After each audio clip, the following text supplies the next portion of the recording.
नून league और MQM का विफाक में मिलकर चलने पर इत्तेफाक, मुश्तरका लाहे अमल बनाने का फैसला। कायदीन की रायविन में मुलाकात, नवाज शरीफ और खालिद मकबूल सदीकी ने हुकूमत साजी पर गुफ्तगू की।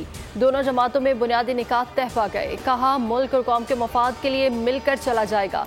रहनुमाओं ने अब तक के राब्तों पर एक दूसरे को एतमाद में लिया।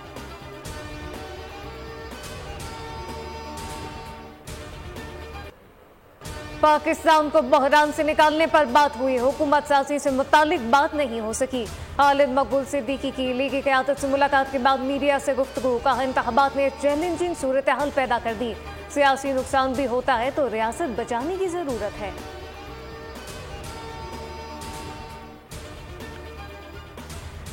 नून लीग और पीपल्स पार्टी के मुज़ाकरात में पेशरफ्त, पीपल्स पार्टी को अहम ओहदों की ऑफर कर दी।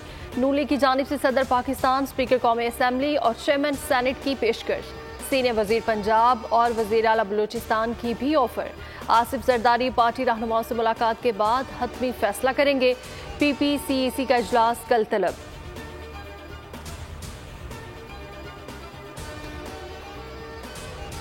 इक्कीसवां वजीर आला पंजाब कौन होगा? नून लीग ने जाती उमरा में सर जोड़ लिए। वजीर आला के नाम के लिए तमाम सीनियर रहनुमाओं से मुशावरत। वजीर आला पंजाब के लिए मरीम नवाज और सीनियर रहनुमा मलिक अहमद खान समेत दीगर नाम ज़ेर गौर आए।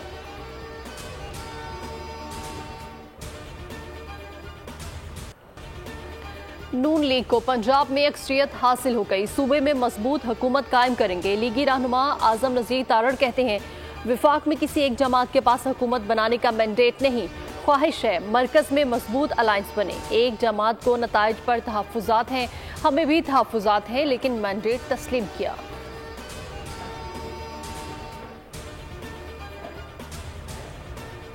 लाहौर सियासी मरकज बन गया। आसिफ अली जरदारी ने बिलावल भुट्टो को इस्लामाबाद से बुला लिया। बिलावल भुट्टो और आसिफ अली जरदारी की आज चौधरी शुजात से मुलाकात मुतवक्के। आसिफ जरदारी नवाज शरीफ से भी मिलेंगे। अब्दुल अलीम खान से भी मुलाकात मुतवक्के। पीपल्स पार्टी की कल CEC में हुकूमत साजी से मुताल्लिक मुशावरत की जाएगी।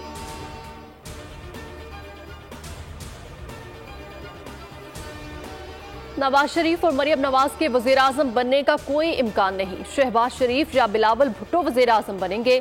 PP रहनुमा मंजूर वसान कहते हैं विफाक में इत्तेहादी हुकूमत बनेगी। पंजाब, बलूचिस्तान और KP में भी इत्तेहादी हुकूमत बनेगी। पीपल्स पार्टी सिंध हुकूमत बनाने जा रही है। मुस्तकबिल में GDA PP में जम हो जाएगी।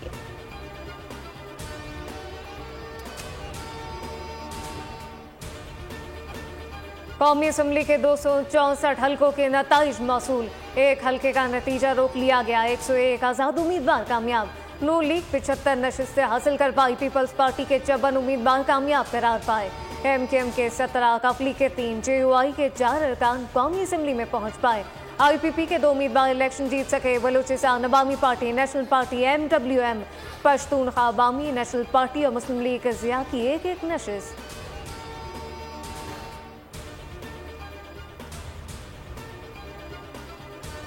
इलेक्शन कमीशन ने कौमी असम्बली की 10 नशिस्तों पर हतमी नतीजा रोक दिया। सूबाई असम्बली की 16 सीटों पर भी नतीजा रोक दिया। इस्लामाबाद के 3 हल्कों के नताइज भी रोक दिए। NA 15 मानसेहरा में भी रिटर्निंग ऑफिसर को हतमी नतीजे से भी रोक दिया गया।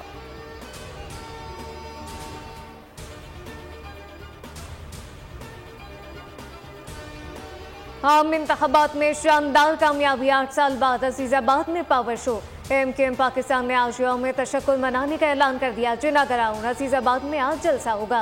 अवाम से भरपूर शिरकत की अपील। पीपल्स पार्टी का जश्न बिलावल आज शाम मलीर में मनाने का ऐलान।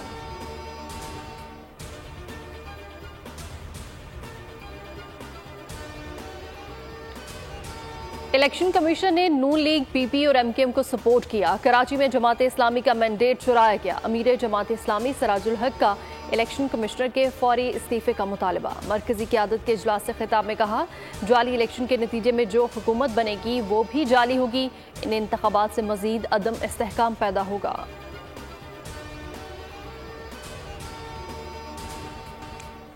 इलेक्शन करवाकर हुकूमत ने मुल्क दुश्मन ताकतों का एजेंडा नाकाम बना दिया।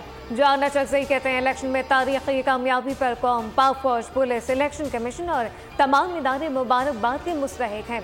जो जीत नहीं सके वो नताइज तस्लीम करें।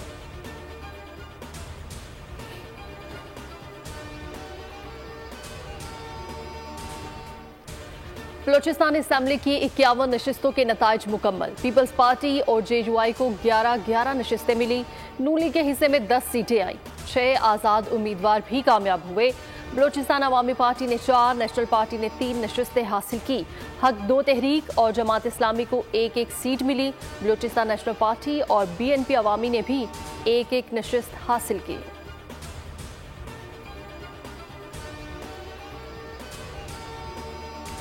खैबर पख्तूनख्वा में हुकूमत की तश्कील, आज़ाद रहनुमाओं की मुशावरत, अली अमीन गंडापुर के मुंतखब अरकान से राब्ते। ज़राअत के मुताबिक अली अमीन गंडापुर का कौमी असम्बली की नशिस्त छोड़ने का इंदिया।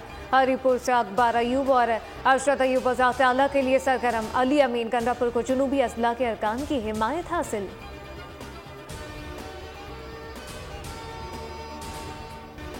जिला खैबर में इंटेलिजेंस बेस्ड ऑपरेशन। ISPR के मुताबिक सिक्योरिटी फोर्सेस ने दहशतगर्दों की मौजूदगी पर कार्रवाई की।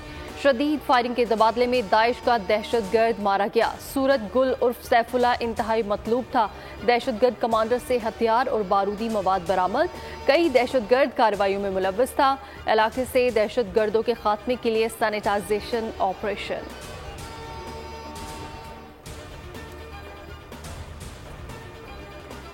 कराची में जनवरी जराइम ज़्यादा रहा। चोरी, डकैती, कत्ल गारत की 8000 से ज्यादा वारदातें रिपोर्ट।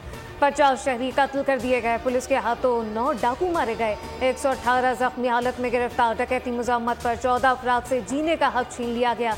मोबाइल फोन छीनने की 2305 वारदातें दर्ज हुई। 17 गाड़ियां छीनी गई। 163 चोरी हुई।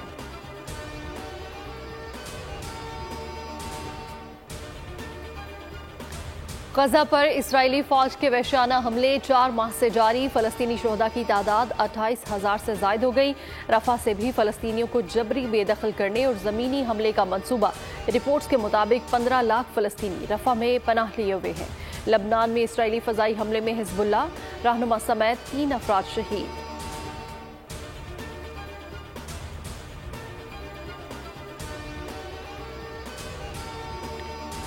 इसराइली बमबारी में हमास रहनुमा इस्माइल हानिया के 14 साल बेटे शहीद। हाजिम हानिया इसराइली फौज के एक फजाई हमले में शहीद हो गए। फलस्तीनी मीडिया के मुताबिक हाजिम हानिया की उम्र महज 22 साल थी और वो कॉलेज के तालिब इल्म थे। 7 अक्टूबर से शुरू होने वाली गजा जंग में हमास रहनुमा इस्माइल हानिया के खानदान के 14 अफराद शहीद हो चुके।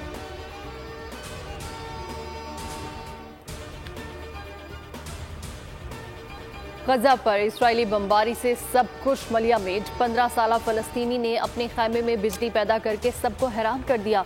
न्यूटन ऑफ गजा का एजाज पा लिया।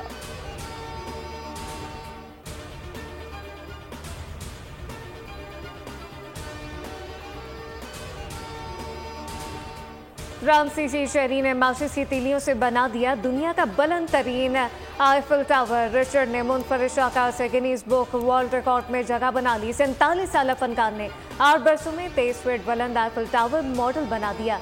माचिस की 7,06,900 तीलियां इस्तेमाल की गई।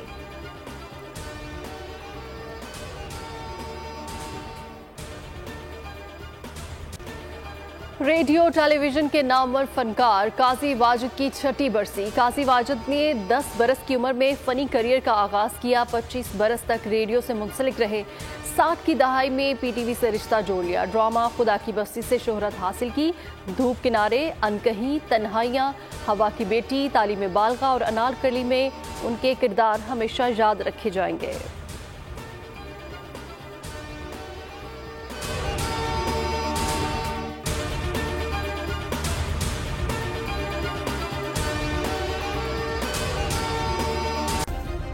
सब्सक्राइब करें और बेल दबाएं ताकि कोई खबर रह न जाए।